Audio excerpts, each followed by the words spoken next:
میرے نبی نے فرمایا صحابہ رمضان کے مہینے کی کیا ہی بات ہے، جب رمضان کا مہینہ آتا ہے تو ایک فرض 70 فرضوں کے برابر ہو جاتا ہے۔ حضرت علی رضی اللہ تعالیٰ عنہ فرماتے ہیں جس نے جان بوجھ کر ایک روزہ چھوڑ دیا پھر قیامت تک اس ایک روزے کی قضا میں نفلی روزے رکھتا رہا، فرمایا یہ سارے روزے اس ایک قضا ہونے والے روزے کی برکتوں کی کمی پوری نہیں کر سکتے۔ حضرت علی رضی اللہ تعالیٰ عنہ فرماتے ہیں کہ میرے آقا علیہ الصلوۃ والسلام نے فرمایا کہ جب رمضان کا مہینہ آتا ہے تو اس مہینے میں اللہ تعالیٰ آسمان سے 3 فیصلے صادر فرماتا ہے۔ پوچھا گیا یا رسول اللہ وہ 3 بابرکت فیصلے کون کون سے ہیں؟ میرے کریم نبی نے فرمایا جب رمضان کا مہینہ آتا ہے تو پہلا فیصلہ اللہ تعالیٰ آسمانوں اور جنت کے تمام دروازے کھول دیتا ہے۔ آسمانوں کے تمام دروازے کھول دینے کا مطلب یہ اشارہ ہے اللہ تعالیٰ کے کرم کی طرف، اللہ تعالیٰ کی رحمت کی طرف، اللہ تعالیٰ کے فضل کی طرف۔ آسمانوں کے تمام دروازے کھولنے کا مقصد اللہ تعالیٰ اپنے فضل کے تمام دروازے کھول دیتا ہے، اللہ تعالیٰ اپنی رحمت کے تمام دروازے کھول دیتا ہے، اللہ تعالیٰ جنت کے تمام دروازے کھول کر اس ماہ میں جنتی بننا لوگوں کے لیے آسان کر دیتا ہے۔ فرمایا دوسرا فیصلہ اللہ تعالیٰ رمضان المبارک میں جہنم کے تمام دروازے بند کر دیتا ہے، دوزخ کے تمام دروازے بند کر دیتا ہے، دوزخ کے تمام دروازے بند کر کے میرا اللہ فرماتا ہے اے میرے بندے ہم نے تو دوزخ کے تمام دروازے بند کر دیے ہیں، اب بھی اگر تو جنتی نہ بن سکا، اب بھی اگر تو جنت حاصل نہیں کر سکا، پھر یہ تیری اپنی ہی بدقسمتی ہے، پھر یہ تیرا اپنا ہی نصیب۔ حضرت علی رضی اللہ تعالیٰ عنہ فرماتے ہیں کہ اس ماہ میں اللہ رب العالمین جنت کے تمام دروازے کھول کر جہنم کے تمام دروازے بند کر کے ہمیں ایک ماحول عطا کرتا ہے۔ جنت کے تمام دروازے کھول کر جہنم کے تمام دروازے بند کر کے دوزخ کے تمام دروازے بند کر کے ہمیں ایک ماحول عطا کرتا ہے اللہ تعالیٰ۔ اس ماحول میں رہ کر جہنمی بننے کی گنجائش کم اور جنتی بننے کی گنجائش زیادہ ہے۔ اللہ اکبر۔ میرا اللہ فرماتا ہے میرے بندے یہ بابرکت مہینہ، اس مہینے میں دیکھ ہم نے جنت کے تمام دروازے تیرے لیے کھول دیے، جہنم کے تمام دروازے بند کر دیے، اب بھی اگر تو جنتی نہ بن سکا پھر تیرا اپنا ہی مقدر، تیری اپنی ہی بدقسمتی۔ میرے کریم نبی نے فرمایا صحابہ بدقسمت ہے وہ شخص جس نے اپنی زندگی میں رمضان المبارک کا مہینہ پایا اور جنت حاصل نہ کر سکا۔ روزہ رکھتا تھا لیکن جھوٹ بولنا نہیں چھوڑتا تھا، روزہ رکھ کے بھی اس نے جنت حاصل نہیں کی۔ بدقسمت ہے وہ شخص، روزہ رکھتا تھا لیکن جھوٹ بولنا نہیں چھوڑا، روزہ رکھ کے جھوٹ بولتا تھا، روزہ رکھ کے دوسروں پر ظلم کرتا تھا۔ جس طرح اس کے ہاتھ پہلے تھے آج بھی اسی طرح کام کر رہے ہیں، روزہ رکھنے سے پہلے جس طرح اس کے ہاتھ ڈنڈی مار رہے تھے اور آج روزہ رکھنے کے بعد بھی اس کے ہاتھ ڈنڈی مارنے کو نہیں رکے۔ جس طرح پہلے جھوٹ بولتا تھا آج روزہ رکھنے کے بعد بھی ایسے ہی جھوٹ ہی بول رہا ہے۔ جس طرح پہلے ڈنڈی مارتا تھا، مظلوم پر ظلم کرتا تھا، ان ہاتھوں سے دوسروں کو ایذا دیتا تھا، ان ہاتھوں سے دوسروں کو تکلیف دیتا تھا، ان ہاتھوں سے دوسروں کو درد دیتا تھا، آج روزہ رکھنے کے بعد بھی اس کا وہی حال ہے جو پہلے تھا۔ میرے کریم نبی نے ایسے شخص کے بارے میں فرمایا، اور میں ایسا شخص ویسے تو کہتا ہے میں روزے سے ہوں، پیٹ خالی ہے، پیٹ کو بھوک سے مارتا ہے، پیاس سے مارتا ہے، کہتا ہے میں روزے میں ہوں، لیکن فرمایا اللہ کے نزدیک ایسے شخص کی کوئی قدر نہیں، کوئی عزت نہیں۔ ایسا شخص روزہ رکھے نہ رکھے کام ایک ہی ہے، بات ایک ہی ہے، روزہ رکھے یا نہ رکھے بات ایک ہی ہے کہ جس نے روزہ رکھ کے بھی جھوٹ نہیں چھوڑ، جس نے روزہ رکھ کے بھی ڈنڈی مارنی نہیں چھوڑی، پھر وہ روزہ نہ ہی رکھے تو بہتر ہے۔ پیاسا کیوں مر رہا ہے، وہ بھوکا کیوں مر رہا ہے؟ فرمایا حضرت علی المرتضیٰ شیر خدا کرم اللہ وجہ الکریم نے فرمایا تیسرا فیصلہ اللہ تعالیٰ تمام شیاطین کو زنجیروں سے جکڑا کے بند کر دیتا ہے۔ میرا اللہ فرماتا ہے انسان جب برائی کر بیٹھتا ہے، انسان جب گناہ کر بیٹھتا ہے تو کہتا ہے لعنت ہو شیطان پر، اس نے مجھے بہکا دی۔ ایسے نا جب انسان گناہ کرتا ہے نا تو یہی کہتا ہے، جب برائی کرتا ہے برائی کرنے کے فوراً بعد کہتا ہے لعنت ہو شیطان پر، اس نے مجھے بہکا دیا۔ پر میں لوگوں رمضان کے مہینے کی برکتوں کے صدقے ہم نے تو تمام شیاطین کو پکڑ کر زنجیروں سے بند کر دیا ہے، جکڑا دیا ہے۔ اب تم یہ کیوں کہتے ہو لعنت ہو شیطان پر، اس نے ہمیں روزہ نہیں رکھنے دیا؟ لعنت ہو شیطان پر، اس نے ہمیں کیوں جھوٹ بولنے دیا، کیوں گناہ کرنے دیا؟ اور تمام شیاطین تو اس وقت جکڑے ہوئے، تم لعنت کس کو دے رہے؟ اللہ اکبر۔ فرمایا یہ جو شیطان میرے بندے کو بہکاتے ہیں، روزہ نہیں رکھنے دیتے، نماز نہیں پڑھنے دیتے، رمضان المبارک کی برکتوں کے صدقے ہم نے تمام شیاطین کو پکڑ کر زنجیروں سے جکڑا دیا تاکہ یہ میرے بندے کو بہکا نہ سکیں، میرا بندہ روزہ رکھ کے میرا محبوب بندہ بن جائے۔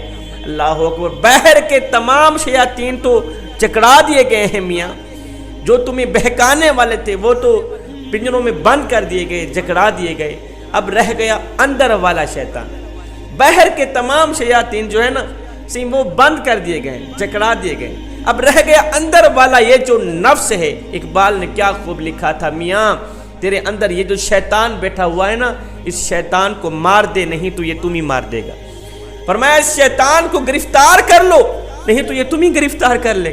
اقبال نے کیا خوب لکھا تھا، کہا ایسا نہیں کہ نفس کا شیطان مر گیا، ارے شیطان تو ہے زندہ، انسان مر گیا، سجدوں پہ سر جھکانے کی فرصت نہیں رہی، مومن کی روح میں بسا مسلمان مر گیا، ارے مسجد تو پکی بن گئی اور شاندار بھی، کچی ہے رب سے چاہتے، ایمان مر گیا، حیرت ہے تیری قسمت پہ اے اقبال، پیدا ہوا تھا خوشنما ویران مر گیا۔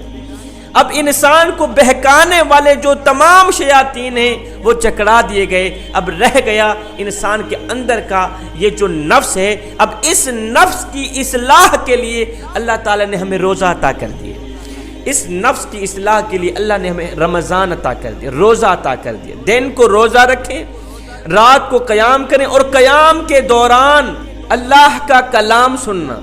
دن کو روزہ رکھنا، رات کو قیام کرنا، پھر قیام کے دوران اللہ کا کلام سننا، مطلب قرآن مجید کی تلاوت سننا۔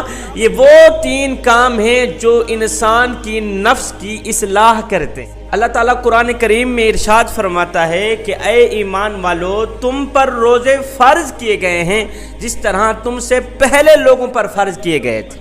کیوں فرض کیے گئے؟ اس لیے کہ تم متقی بن جاؤ، تم پرہیزگار بن جاؤ، تم بس اللہ والے بن جاؤ، اللہ کے محبوب بندے بن جاؤ۔ رمضان کو رمضان کیوں کہتے ہیں پتہ ہے؟ رمضان کو رمضان اس لیے کہتے ہیں کہ رمضان گنہگاروں کے گناہوں کو جلاتا ہے۔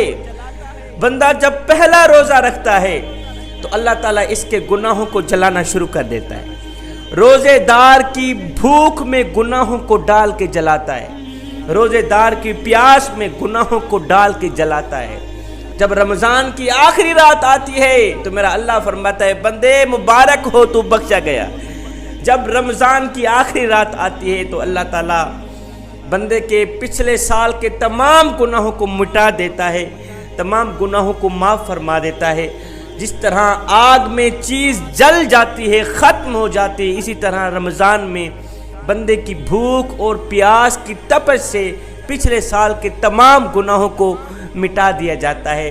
پہلی امتوں پر 12-14 گھنٹے کا روزہ فرض نہیں تھا، صرف دن کا روزہ فرض نہیں تھا، رات کا روزہ بھی رکھا کرتے تھے۔ پہلی امتوں پر 24 گھنٹوں کا روزہ فرض تھا۔ 24 گھنٹے وہ لوگ پیاسے رہتے، بھوکے رہتے۔ 24 گھنٹے بعد وہ لوگ افطاری کرتے۔ جب افطاری کرتے، افطاری کے ساتھ ساتھ ہی وہ اگلے روزے کے لیے سحری کر لیتے۔ 24 گھنٹوں کا روزہ۔ لیکن میرے اللہ نے اپنے پیارے حبیب حضرت محمد مصطفیٰ صلی اللہ علیہ وسلم کی امت کو دن کو روزہ رکھنے کے لیے فرمایا، رات کو کھانے پینے کے لیے فرمایا۔ دن کو روزہ رکھو، رات کو کھاؤ پیو۔ 12-14 گھنٹوں کا روزہ ہے، دن کا روزہ، رات کو آزادی۔ لیکن ثواب پہلی امتوں سے بڑھ کے ملے گا، ثواب 24 گھنٹوں والے روزے سے بڑھ کے ملے گا، اس لیے کہ یہ امت کوئی عام امت نہیں ہے، یہ امت لاڈلی امت ہے۔ ایک صحابی میرے حضور علیہ الصلوۃ والسلام کی خدمت میں حاضر ہوا. آقا میں تو مارا گیا, میں تو لوٹا گیا. کہا میں کیا ہوا؟ کہا آقا روزے کی حالت میں بیوی کے پاس چلا گیا, روزہ توڑ بیٹھا. میرے حضور علیہ الصلوۃ والسلام نے فرمایا میاں ماجرا تو بہت ہی گھمبیر ہو گیا ہے. اچھا اس طرح کر پھر ایک غلام آزاد کر دے, تیرا کفارہ ادا ہو جائے گا. آقا میں تو خود غلام ہوں, غلام کیسے آزاد کرے, مجھ میں تو اتنی ہمت نہیں ہے. میرے کریم نبی نے فرمایا اچھا پھر اس طرح کر, غلام آزاد نہیں کر سکتا تو 60 مسکینوں کو کھانا کھلا, تیرا کفارہ ادا ہو جائے گا. کہنے لگا آقا میں تو خود مسکین ہوں, مسکین کو کھانا کیسے کھلائے؟ میرے نبی نے فرمایا اچھا اس طرح کر 60 روزے رکھ لے, تیرا کفارہ ادا ہو جائے گا. کہنے لگا آقا ایک روزہ رکھا ہے یہ حال ہے, آقا ایک روزہ رکھا ہے یہ حال ہو گیا ہے کہ روزہ توڑ بیٹھا ہوں, 60 روزے مسلسل کیسے رکھ سکتا ہوں؟ میرے کریم نبی نے فرمایا اچھا بیٹھ جا, تیرا مسئلہ حل کرتے ہیں. تھوڑی دیر گزری ہی تھی, ایک اور انصاری صحابی آیا, اس نے کھجوروں کی ایک ٹوکری سر پہ رکھی ہوئی تھی. آ کر عرض کرتا ہے آقا اپنے ہاتھوں سے یہ دعوت چلائیں, اپنے ہاتھوں سے لوگوں میں بانٹیں صدقہ جاریہ کے لیے. فرمایا کہاں گیا روزہ توڑنے والا؟ دوڑ کر آیا, آقا میں حاضر ہوں. میرے کریم نبی نے فرمایا اچھا اس طرح کر, تو غلام بھی آزاد نہیں کر سکتا, 60 دن کا روزہ بھی نہیں رکھ سکتا, 60 مسکینوں کو کھانا بھی نہیں کھلا سکتا, اب تیرا کفارہ تو ادا کرنا ہی کرنا ہے نا. اب اس طرح کر یہ جو کھجوریں ہیں نا, کھجوریں یہ جا کے 60 گھروں میں تقسیم کر دے, تیرا کفارہ ادا ہو جائے گا. 60 گھروں میں 60 غریبوں میں یہ تقسیم کر دے, تیرا کفارہ ادا ہو جائے گا.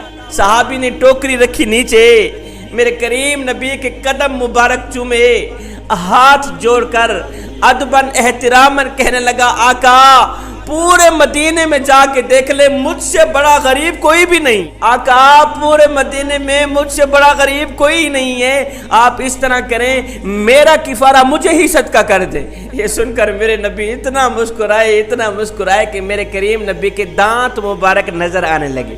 میرے کریم نبی نے فرمایا اچھا میاں کھجوروں کی ٹوکری لے جا, تو بھی کھا, اپنے بچوں کو بھی کھلا, تیرا کفارہ ادا ہو جائے گا. یہ امت میرے نبی کی لاڈلی امت ہے, یہ اللہ کی لاڈلی امت ہے. میرے کریم نبی نے فرمایا اگر کوئی یہ جان لے کہ رمضان کی برکت کیا ہے, روزے کی برکت کیا ہے, تو وہ تمنا کرے, وہ خواہش کرے کہ ساری زندگی وہ روزہ ہی رکھے. کیا آپ جانتے ہیں روزہ کب سے لاگو ہوا تھا؟ رمضان کب سے لاگو ہوا تھا؟ حضرت امام حقی علیہ الرحمہ لکھتے ہیں, آپ فرماتے ہیں کہ حضرت آدم علیہ السلام کی اولاد میں سے تیسرے بادشاہ کے زمانے میں قحط پڑ گیا, تیسرے بادشاہ کے دور میں قحط پڑ گیا. جب قحط پڑا تو بادشاہ نے لوگوں کو کہا لوگو اس طرح کرو, ایک دن کا کھانا تم کھاؤ اور ایک دن کا کھانا جو ہے نا قحط زدہ لوگوں تک پہنچاؤ. ایک دن کا کھانا کھاؤ, ایک دن کی بھوک برداشت کر کے کھانا قحط زدہ لوگوں تک پہنچاؤ تاکہ اللہ ہم پہ راضی ہو جائے. یہ عمل میرے اللہ کو اتنا پسند آیا, لوگوں نے اس عمل کو بخوشی قبول کیا, بادشاہ کے حکم کو قبول کیا. لوگوں نے ایسے ہی کیا, ایک دن کا کھانا خود کھاتے, شام کی بھوک برداشت کر کے شام کا کھانا قحط زدہ لوگوں تک پہنچاتے.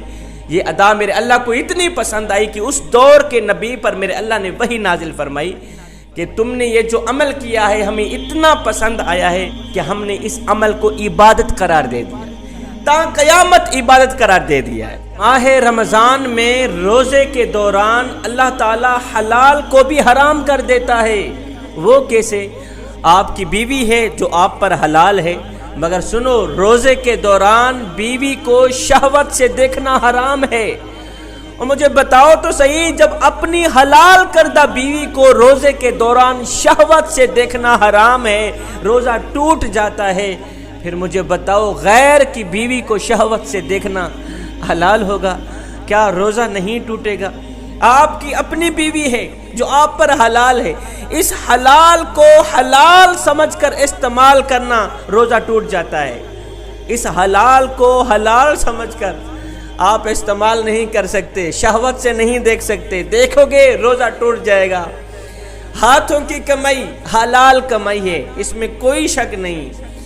اس حلال کمائی سے لیے گئے پیسے, ان پیسوں سے آپ رزق لیں, کھانے پینے کی چیزیں لیں, کمرے میں رکھ دیں, کمرہ بند کر دیں، اندھیرا ہے، کوئی دیکھنے والا نہیں، یہ حلال چیزیں بھی اس وقت تم پر حرام ہیں۔ ہاتھوں کی کمائی ہے، حلال پیسوں سے لیے گیا یہ رزق ہے، حلال پیسوں سے لی گئی یہ چیزیں ہیں کھانے کی، اس وقت اب کھا نہیں سکتے، روزہ ہے آپ کو، اس وقت یہ تمام چیزیں آپ پر حرام ہیں۔ جس طرح شراب کو پینے سے گناہ ہوتا ہے، اسی طرح ان حلال کردہ چیزوں کو کھانے سے بھی روزہ ٹوٹ جاتا ہے، گناہ ہوتا ہے۔ بندے کے کان میں درد تھا، بندہ کان میں دوائی نہیں ڈال رہا تھا، میں نے کہا میاں کان میں دوائی کیوں نہیں ڈالتا؟ کہا جی روزہ ٹوٹ جاتا ہے۔ میں نے کہا او نادانو، جس طرح کان میں دوائی ڈالنے سے روزہ ٹوٹ جاتا ہے، اسی طرح غلیظ باتیں سننے سے بھی روزہ ٹوٹ جاتا ہے۔ گندی فلموں کے گانے سننے سے بھی، گندی باتیں سننے سے بھی روزہ ٹوٹ جاتا ہے۔ چغلی سننے سے، کسی کا گلہ سننے سے، غیبت سننے سے روزہ ٹوٹ جاتا ہے، باقی نہیں رہتا، روزے میں برکت نہیں رہتی، ثواب نہیں رہتا۔ اور میاں جب تم خود روزے میں ہو، تمہارے سارے جسم کو روزہ ہونا چاہیے، کانوں کو بھی روزہ ہونا چاہیے، زبان کا روزہ، آنکھوں کا روزہ، دل کا روزہ، سینے کا روزہ، ہاتھوں کا روزہ، پیروں کا روزہ۔ جو اس طرح کا روزہ رکھتا ہے یا رکھتی ہے، ان ماؤں بہنوں کو، ان بھائیوں کو مبارک ہو۔ میرا نبی فرماتا ہے جو بھی اس طرح کا روزہ رکھتا ہے اس نے اللہ کو پا لی۔ جس نے کانوں کا بھی روزہ رکھا، جس نے زبان کا بھی روزہ رکھا، کانوں سے غلیظ باتیں نہیں سنی، زبان کا روزہ غلیظ باتیں کہیں نہیں، غلیظ کلمات نہیں بولے، آنکھوں کا روزہ غلیظ مناظر نہیں دیکھے، ہاتھوں کا روزہ کسی کو تھپڑ نہیں مارا، ان ہاتھوں سے کسی کو ایذا نہیں دی، تکلیف نہیں دی، پیروں کا روزہ ایڑی مار کر نہیں چلا، تکبر سے نہیں چلا۔ فرمایا ایسا روزہ جو بھی رکھتا ہے میرا نبی اسے مبارکباد دیتا ہے، مبارک ہو تم نے اللہ کو پا لیا ہے۔ جو شخص روزہ رکھ کے بھی کانوں سے غلیظ باتیں سننا نہیں چھوڑا، جس نے روزہ رکھ کے بھی کانوں سے گندی باتیں سننا نہیں چھوڑی، آئے ڈنڈی مارنا نہیں چھوڑا، گناہ کرنے نہیں چھوڑے، ایسے شخص کے بارے میں میرے نبی نے فرمایا جو شخص گناہ کرتا ہے، روزہ بھی رکھتا ہے، جھوٹ بھی بولتا ہے، روزہ بھی رکھتا ہے، گناہ کرنا نہیں چھوڑا، جھوٹ بولنا نہیں چھوڑا، اللہ اکبر، زنا کرنا نہیں چھوڑا، لیکن اس نے اپنے پیٹ کو خالی رکھا کہ میں روزے میں ہوں، اس نے اپنے پیٹ کو بھوکا رکھا کہ میں روزے میں ہوں، ایسے شخص کے بارے میں میرے نبی نے فرمایا اللہ تعالیٰ کے قریب، اللہ تعالیٰ کے نزدیک ایسے شخص کی کوئی قدر و قیمت نہیں ہے، ایسے شخص کی کوئی عزت نہیں ہے جو گناہ بھی کرے ساتھ میں روزہ بھی رکھے۔ اور جب تم خود کہتے ہو آنکھ میں دوائی ڈالنے سے روزہ ٹوٹ جاتا ہے، تو پھر ان آنکھوں سے گندے مناظر کیوں دیکھتے ہو؟ ان آنکھوں سے روزے کے دوران گندے ڈرامے کیوں دیکھتے ہو؟ گندی فلمیں کیوں دیکھتے ہو؟ بند کمرہ ہے، کوئی نہیں دیکھ رہا، اندھیرا ہے، کمرے کے اندر فریج پڑا ہوا ہے، ٹھنڈا پانی پڑا ہوا ہے، بندہ پیاس سے مر رہا ہے لیکن پانی کی بوتل اٹھا نہیں سکتا، اٹھا کے پی نہیں سکتا، اس لیے کہ اللہ دیکھ رہا ہے۔ پانی پیوں گا روزہ ٹوٹ جائے گا، اللہ ناراض ہو جائے گا، نہیں پی رہا، اللہ دیکھ رہا ہے۔ بیوی کو ہاتھ نہیں لگانا، اللہ دیکھ رہا ہے۔ بیوی کو شہوت بھری نگاہ سے دیکھنا نہیں، شہوت بھری آنکھوں سے دیکھنا نہیں، اللہ ناراض ہو جائے گا، روزہ ٹوٹ جائے گا۔ کسی کو تھپڑ نہیں مارنا، کسی کو ایذا نہیں دینی، کسی کو تکلیف نہیں دینی، ڈنڈی نہیں مارنی، ناپ تول میں کمی نہیں کرنی، جھوٹ نہیں بولنا، نہ حق بات نہیں کرنی، نہ حق قتل نہیں کرنا۔ کیوں؟ اس لیے روزہ ٹوٹ جائے گا، اللہ ناراض ہو جائے گا، اللہ دیکھ رہا ہے۔ اور نادانو، جس طرح رمضان کے اندر کسی پر ظلم جبر کرنے سے روزہ ٹوٹ جاتا ہے، اللہ دیکھ رہا ہے، اسی طرح رمضان کے باہر بھی یہ دھیان کر لیا کرو کہ ہم نماز نہیں پڑھتے، اللہ دیکھ رہا ہے، ظلم کر رہے ہیں، اللہ دیکھ رہا ہے، ڈنڈی مار رہے ہیں، اللہ دیکھ رہا ہے، کسی کی بیٹی کی عزت لوٹ رہے ہیں، اللہ دیکھ رہا ہے۔ رمضان آ رہا ہے، رمضان آ رہا ہے، مسجدوں کی اچھی طرح صفائی کر لو۔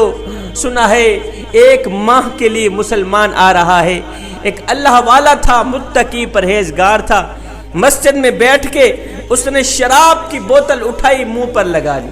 لوگوں نے دیکھا اوہ اتنا پڑھا لکھا بندہ, اتنی بڑی شخصیت, نیک متقی پرہیزگار, او بابا جی یہ تو نے کیا کر ڈالا؟ مسجد میں بیٹھ کے اللہ نہیں دیکھ رہا؟ مسجد میں بیٹھ کے تو نے شراب اٹھائی ہے منہ پر لگا لی ہے.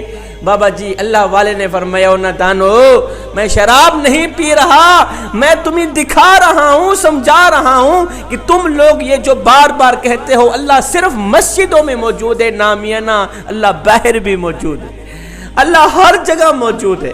جوانوں, پچھلے نبیوں کی امتوں میں سے کسی کو یہ سعادت نہیں ملی, کسی کو یہ تحفہ نہیں ملا کہ رمضان کے مہینے میں شیطان کو پنجرے میں بند کر دیا جائے, رمضان کے مہینے میں جنت کے دروازے کھول دیے جائیں, جہنم کے دروازے بند کر دیے جائیں. رمضان کے مہینے میں روزہ دار کے لیے اللہ کے نوری فرشتے بخشش کے لیے دعائیں مانگے. کسی کی امت کو یہ نہیں ملا. یہ ملا ہے تو صرف آپ کے اور میرے نبی حضرت محمد مصطفیٰ صلی اللہ علیہ وسلم کی امت کو یہ تحفہ ملا ہے کہ جب بھی رمضان کا مہینہ آتا ہے شیطان کو پنجرے میں بند کر دیا جاتا ہے, جنت کے دروازے کھول دیے جاتے ہیں, جہنم کے دروازے بند کر دیے جاتے ہیں, قبروں میں عذاب کو موقوف کر دیا جاتا ہے. اور اس سے بڑی کمال کی بات کیا ہوگی, اور اس سے بڑی سعادت والی بات کیا ہوگی, اس سے بڑا تحفہ کیا ہوگا کہ رمضان میں روزے دار کے لیے چونٹیاں بھی دعا کرتی ہیں, چرند بھی روزے دار کی بخشش کے لیے دعا مانگتے ہیں, پرند بھی روزے دار کی بخشش کے لیے دعا کرتے ہیں. باقی تو باقی اللہ کے نوری فرشتے بھی ہر وقت دن رات روزے دار کی بخشش کے لیے دعائیں مانگتے رہتے ہیں. جوانوں, رمضان کا مہینہ آ گیا ہے, اس رمضان کے مہینے کو اپنی زندگی میں غنیمت جانو. نبی کی زندگی پڑھو, نبی کی سیرت پڑھو. جتنے دکھ میرے نبی کو زندگی میں ملے ہیں کسی نبی کو نہیں ملے, جتنی تکلیفیں میرے نبی نے برداشت کسی نبی نے برداشت نہیں کی. ہم اس نبی کے امتی ہیں, الحمدللہ ثم الحمدللہ. جوانو, خدارا نفرتیں نہ پھیلاؤ, محبتیں پھیلاؤ, پیار کرو حضور کی امت سے, محبت کرو حضور کی امت سے. اگر میں آپ کے بچوں سے پیار کروں تو میں آپ کو کتنا اچھا لگوں گا, اور اگر آپ میرے بچوں سے پیار کریں گے تو آپ مجھے کتنے اچھے لگیں گے. تو جب ہم سب آقا کریم کی امت سے پیار کریں گے تو سب آقا کو کتنے پیارے لگیں گے.